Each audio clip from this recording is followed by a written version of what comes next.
mga ka-eyebags! Welcome back again to my mini vlog.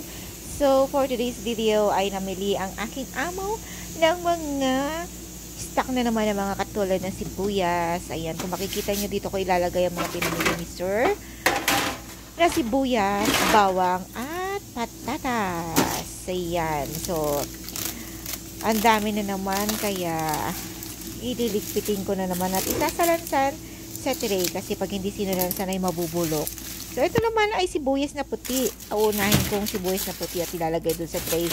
Kumbaga, yan, nalinis ko na pala mga ka-eyebags. Ang tray na yan at ilalagay ko na, tatanggalin ko yung mga balat-balat para naman ay malinis at matuwa si madamdamin. Kasi pag makalat at madumi ang tray ay nagagalit siya at na-high blood. At baka naman ako ay ma-high blood din sa kanya. Charis! So, ayan, inuunti-unti ko na ang paglalagay ng sibuyas. So, sa taas ilalagay ang sibuyas na puti.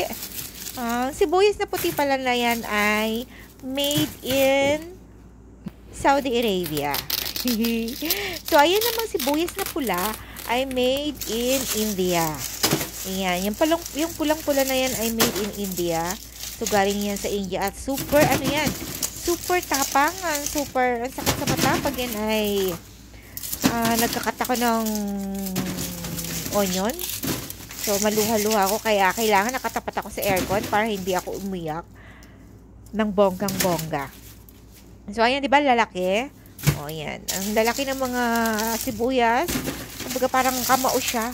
Kasi laki ng kamao ang mga sibuyas dito. So, ayan. Bali, yung lumang sibuyas pala ay nilagay ko dun sa pinakababa. Tapos yung mga bago naman na sibuyas ay nilagay ko sa gitna. Ihiwalay ko yung pinakamalalaki. Tapos yung maliliit naman ay sa baba na.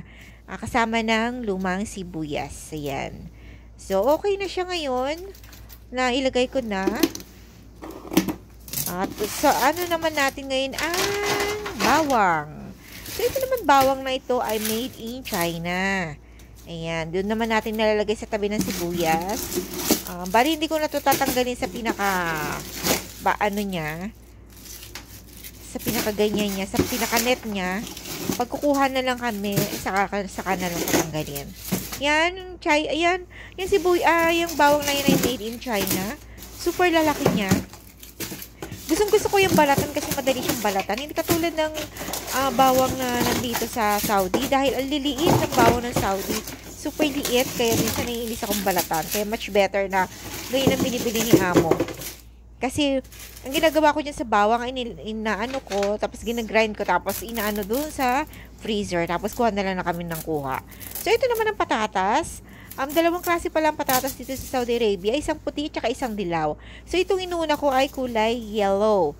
Sabi ni Madam, ang kulay yellow daw ay inilalahok sa mga pagkain, sa mga ulam. Ang kulay puti naman ay sa fries ginagamit. So, kailangan alam ko kung saan nilalagay alam ko kung saan nakalagay ang puti at saka dilaw. Kailangan nakasegregate siya. Galit siya pag mali ang binigay ko. Paktay na naman ang aking tenga. Kasi daldal na naman yan. So, dito ko ilalagay yung puti sa kabila, sa left side. Ang yellow naman ay dito sa right side. So, yan. Kaya kailangan naka-ano siya, naka-arrange na maigi. Yan, okay na siya. Lilinisin ko na lang yun sa baba. So, maraming salamat mga ka-eyebags. Hanggang sa muli. Follow me for more videos. Good luck and God bless. Mwah. Ingat!